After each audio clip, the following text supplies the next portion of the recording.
So I was Sergeant York literally for, I thought it was going to be for a while, but it was only about a year and a half, and then I got promoted to lieutenant, and then I've been lieutenant pretty much my entire career. Run the command staff for my department. I supervise both investigations and the patrol bureaus of both my departments, and I'm a policy writer. So everything I look at through a policy lens. And the reason why I look at everything through a policy lens is because most lawsuits and litigation comes from failure to train and failure to policy. And this extends into schools as well. So on top of that, I'm also a senior police academy instructor, been out there about 16 years, and I teach at two universities and one college. I teach at Monmouth University for their criminal justice department, Brookdale Community College for their criminal justice department, and I also teach graduate courses at Fairleigh Dickinson in public administration. So what I'm going to talk about today is a lot of the concepts that come along with school security. Although in light of our current climate, a little bit of this has changed. Some of you have probably seen me do a similar presentation in years past, but we have to address a lot of new issues that have come out. Recently, if anybody's turned on the TV for at least 5 minutes, they've seen that there's a huge movement to defund the police, and nobody quite knows what that defund movement is. I don't even think the politicians and who are pushing this agenda even know what the defund movement is. For 1 minute, you hear that it's we're going to defund the police, or we're going to take money away, or we're going to reduce officers. And then we hear, no, we're going to defund the police and create other social groups that are going to take over some of our responsibilities. Nobody seems to give quite a big answer on that. But that's not what I'm necessarily here to talk about today. The bigger issue that I've seen has been with school shootings. And everybody seems to think that for our first school shooting occurred in Columbine back in 1999, but that really wasn't the first one that we've had. We had school shootings that occurred years prior to that nobody really ever talked about on the media, and I'll talk about a few of them. And the big issue that we had over the last 3 years was whether or not we should put police officers in schools. We determined that schools are the easiest targets to get into, and we found that even by locking them down didn't prevent school shooters from occurring. Probably one of the most horrific ones, and probably the one instance to where the Catholic Church got a lot of publicity as far as because they were majority of those poor victims that died in that school shooting were Catholic, and that one Monsignor did the majority of the funerals for them was the Sandy Hook School out in Connecticut, Newtown, Connecticut. That is a perfect example of how you can lock a school down as much as you can, but the majority of these people who gain access to schools has some type of connection to it. And that's the one thing that I like to stress today. The majority of people who are school shooters, who cause violence, who make threats of violence to schools, have some type of connection to it. There's only one example of a school shooting that did not have any connection to the school, and that was the Amish schoolhouse. To this day, nobody really knows why that milkman decided to go to Home Depot and buy all types of equipment to board up windows, chain doors, and shoot and sexually assault those children at the Amish schoolhouse. Nobody to this day ever knows what his motive was. And that is the only school violence situation to where the perpetrator did not have any connection to the school. But short of that one, every single school violence situation, you either had a situation with a student, which is the majority of the cases, so they're already in the school. You either have a disgruntled faculty member, or you have a situation with a parent. And majority of those parent situations generally come from situations where you have divorced families or custody situations, to where one parent has been denied access or denied visitation, denied custody of a student, and now they're going to show up to school and gain access to that student using whatever force necessary. A lot of these happen. So a couple of things I like to talk about before we begin and to discuss a lot of these situations is understanding potentially dangerous character profiles. So potentially dangerous character profiles really come down to is a person who is observed by a staff member and is in the possession of some type of object that he or she is protecting. It's very important that, whether or not you have, police officers or security in your school, that everybody who's in your school is properly trained, because the first thing is going to happen if there's ever a school violence situation in your school where somebody is injured or killed, they're going to look at what your training is. And if you do not have adequate annual training for your entire faculty and staff, that's the first thing they're going to say, that it was the fault of the school for failure to policy and failure to train. And as we know, our Catholic schools right now are, operating on a limited budget to begin with. So by not having proper training in place, it certainly runs the risk of bankrupting and ending a school completely. So it's important that you have annual training with all your staff so that they're aware. Other things too, you see subject is nervous, they avoid eye contact, they're evasive when asked questions. A lot of times you'll see subjects that are dressed strangely. Now, one of the things that we have in our Catholic schools is we have a uniform policy. I'm a proponent that every school should have a uniform policy, public, private, whatever. But unfortunately, we don't have that. As I said yesterday, the majority of your public schools, you have students coming into school pajamas. And when you put kids in elastic waistbands and baggy clothes, it's, remarkable how many weapons they can hide on them, and you would never have a clue of it. Nice about uniforms, if you're wearing, if a male subject's wearing a blazer or a female's wearing a jumper, it's kind of hard to conceal a handgun or anything like that. So, and you also know if a subject's dressed strangely, if you have somebody that comes in and they're wearing something out of uniform, they're going to stand out immediately. Or again, a little bit harder in our public schools. Other thing too is your staff is your best indicator of who's a problem within your school. Again, just because we're in Catholic schools don't mean we have problem children, or we have problem staff members, or we have problem parents. We're all aware of that, and it's important to keep a record of these individuals who may potentially be a problem. It's good to know, is a student, coming to your school and there's a adversarial divorce situation going on. There's an acrimonious divorce situation going on between two parents, and there's custody violations, custody situations. You want to get copies of those custody agreements, because you might have dad who's angry, who hasn't seen his son for a while, or haven't seen his daughter for a while, and they're going to show up at school, and by any force, they're going to make contact with them. Maybe they'll be waiting in the parking lot. So it's important to know, and again, your staff, your faculty is your best indicator of where these problems are, and it's a good idea to know it. Generally by, nowadays, everybody, seems to make threats through text messages, emails, and that type of stuff. You're getting a strange email from a parent, getting a strange, or your student is writing strange stories in a creative writing class, or if you have, a faculty member, who's disgruntled and making some strange threats, it's a good idea to take record of this, because every one of these cases, again, except the Amish schoolhouse shooting, every one of these cases, each one of these people have given some type of threat, whether verbally, whether written. They have made threats that they were going to do something ahead of time. One of the ones I talk about, that nobody discusses, is the Pearl High School, Mississippi case, which happened in 1997, and that involved an individual named Luke Woodham. Luke, in 1997, shot and killed his 16-year-old ex-girlfriend and her 17-year-old friend, as well as wounding 7 other students. He was upset because his ex-girlfriend, broke up with him in high school and couldn't handle it, and he was going to get revenge and killed her and her new boyfriend, as well as wounding other students.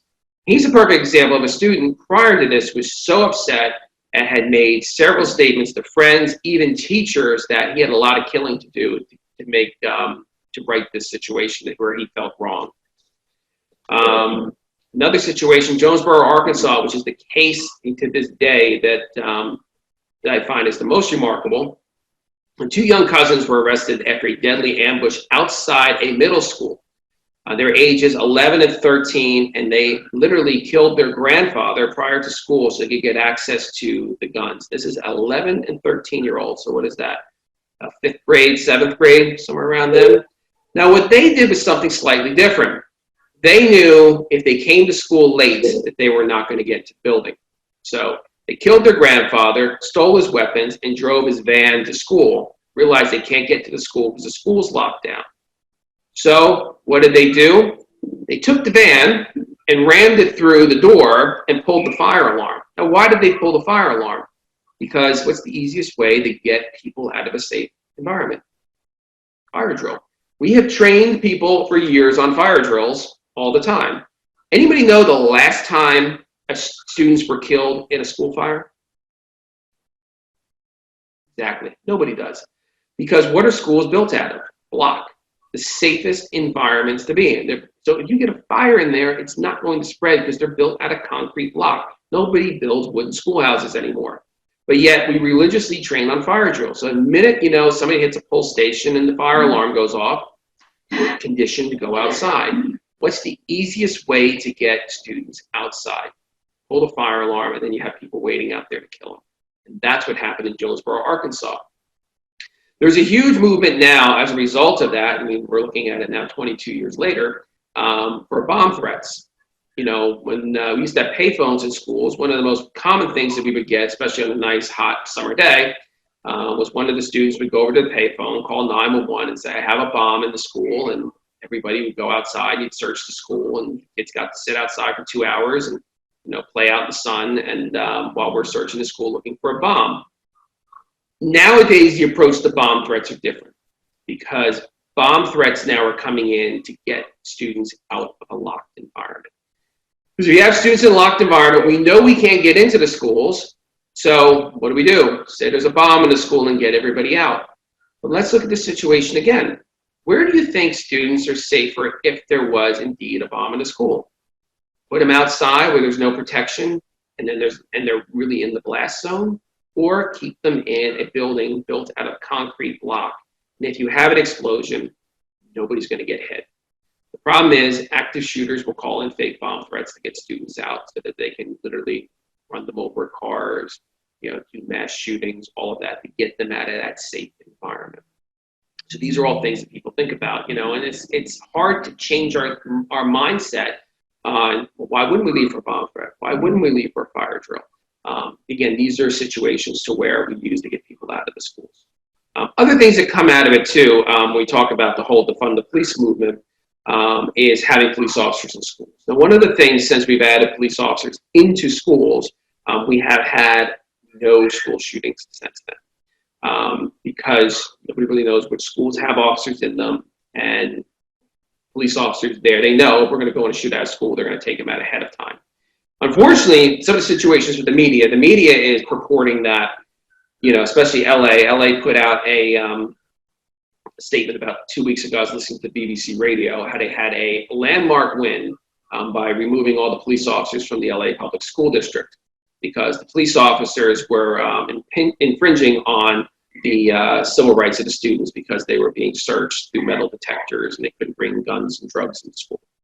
It's ridiculous, the rationale behind that. But you have to remember, the media will make it think like the police officers are brought into schools as disciplinary agents, almost like analogous to corrections officers in a prison. But that's not the goal of police officers in schools. The goal of police officers in schools is to protect the building, is to protect the premises, to prevent people from gaining access. Especially here in New Jersey, with the Class 3 program we have with police officers in schools, they are not allowed to discipline or have anything or search or anything with the students themselves. That's the responsibility of your faculty and staff of your school. Primary goal of police officers in school is to make sure that that building is secure and to make sure that potentially dangerous subjects do not enter the school. And so far, it's been successful. It's going to be very interesting to see what's going to happen after Los Angeles takes all the police officers out of the school and how soon they have a school shooting or a violence event that happens there. Majority, and what people don't realize, majority of these school violence incidents do happen from students. Unfortunately, majority of them are grammar school students. Majority of these cases that I look at, and I'm just going to skip over a few of them just out of redundancy, are students generally between the ages of 11 and 15. So you're looking at, between 5th grade and freshman year in high school. Columbine was a rarity, the fact that they had literally seniors who decided to shoot up a school. Majority of them are younger students because they're not formed. These are a lot of the issues that we have to take in. A couple of recommendations that I have for anybody here who's involved in the school is have a really good plan. And all of your plans should be, they're working documents. You can't write a plan, put it on a shelf, and never look at it again. What is important is that you constantly revise your plan with what best practices are out there. And there's numerous resources out there that you can gain from it. I don't expect anybody to write a plan from scratch. Do not reinvent the wheel. There's plenty of good draft plans out there that you can tailor to your own school. But having a plan means you actually have to train your teachers on it and your staff. Again, most of your Catholic schools now operate on a limited budget to begin with. So the last thing we want is some violence event to happen and wipe out an entire school because of failure to train and failure to policy. These are the most important things you can do.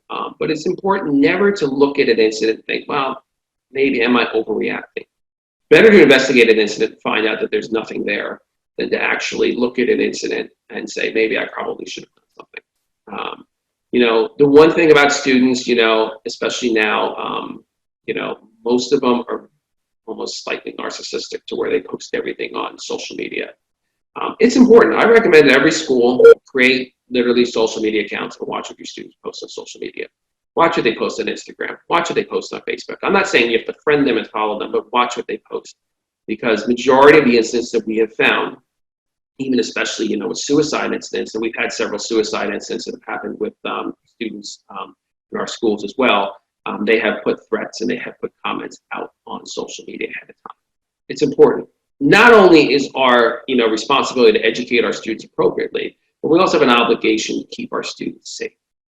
And by making sure that we go above and beyond and using outside of the box techniques in approaching these situations, we're keeping our students safe. But not only keeping them safe, but we're also keeping them safe from others.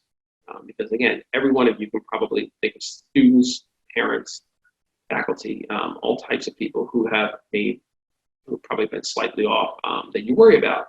If you're worried about them, keep an eye on them. There's nothing wrong with that. That's an obligation you have as a school administrator.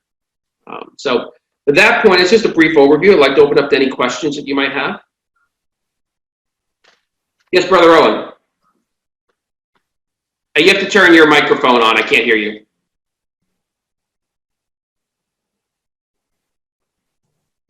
There you go. Can you hear me now, Chris? Yes, I do. Okay. Thank you very much, Chris. Very pertinent, and it touches upon our seminarians, Father Peter.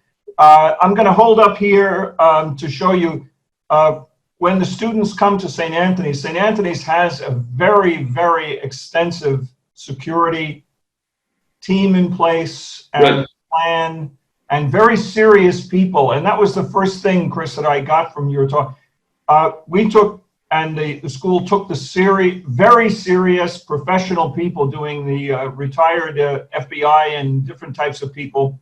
Good. But, for example, here, every student in the school, I don't know if you can see this. Oh, yes, yep.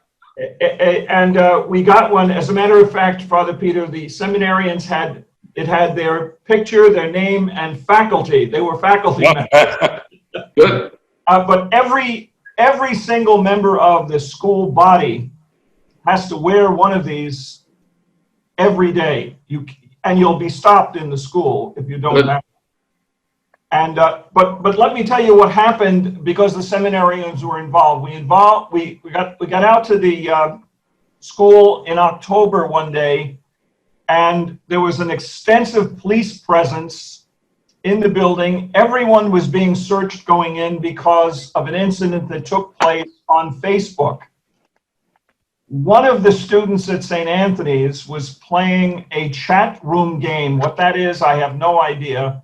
And there was a young person from out in the Hamptons, along with this student from St. Anthony's in South Huntington, New York, plus a young man from South Jersey were playing in some kind of chat room game.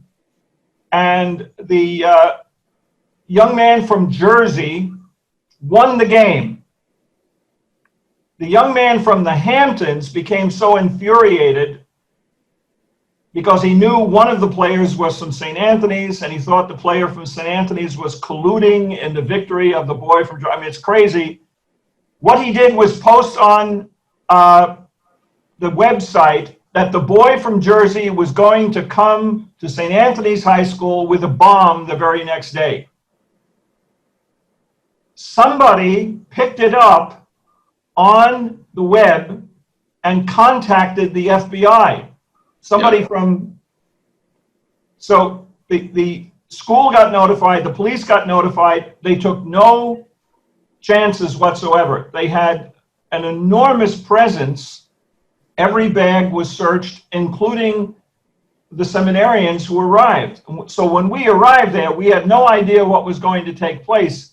But the only reason I'm really going into this, and excuse me for being a little long-winded, but No, go ahead. The security plan worked exactly as it was meant.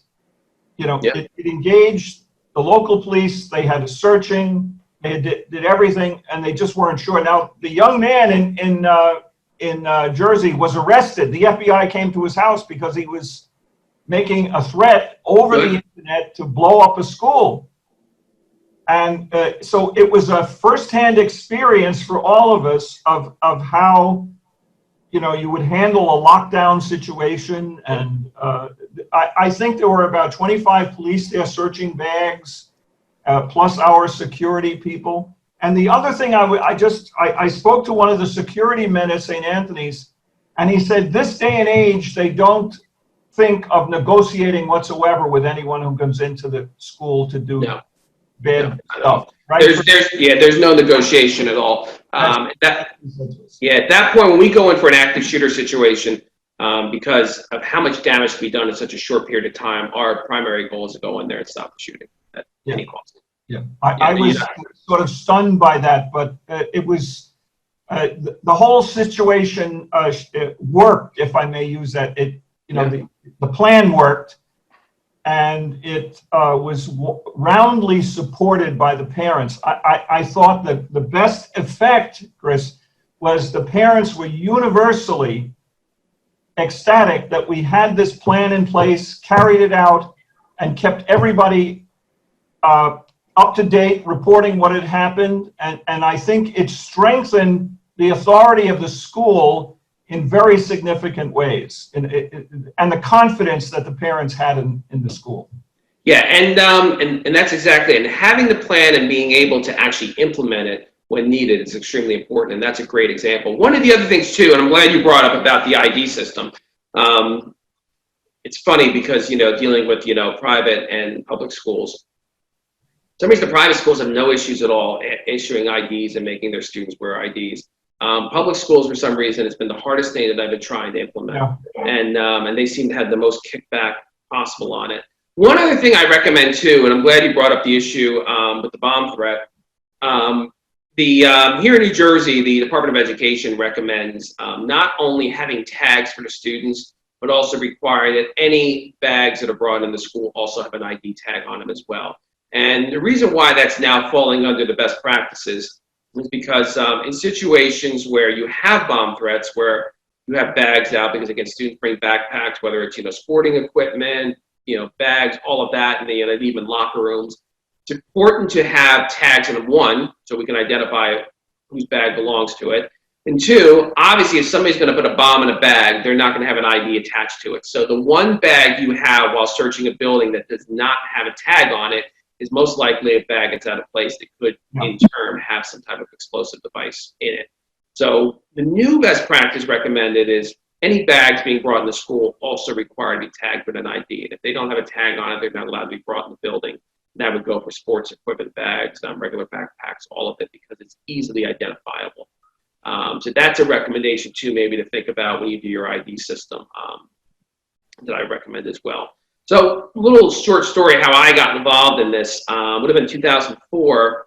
I've been doing this now for about 16 years as far as school security. And in 2004, there's a case out in Iraq. There's an Iraqi insurgent who was a terrorist, and he was gunned down in Iraq. After they had killed him, they seized his laptop and downloaded it. And you can look it up. There's a whole article on the Washington Post about it. On that laptop, there were 11 schools throughout the United States that he had targeted. And at the time, on the websites, again, schools were kind of getting used to using the internet and posting information up. At the time, schools tend to put too much on their websites at the time that were not passcoded. So they had on their website for a lot of these schools maps, plans, schedules, all of that. It was supposed to be used as a resource for parents and students. This Iraqi insurgent had downloaded all that information and had terrorist plans for attacks for these schools. Two of them happened to be in New Jersey, and one of them happened to be the school in my jurisdiction, the high school.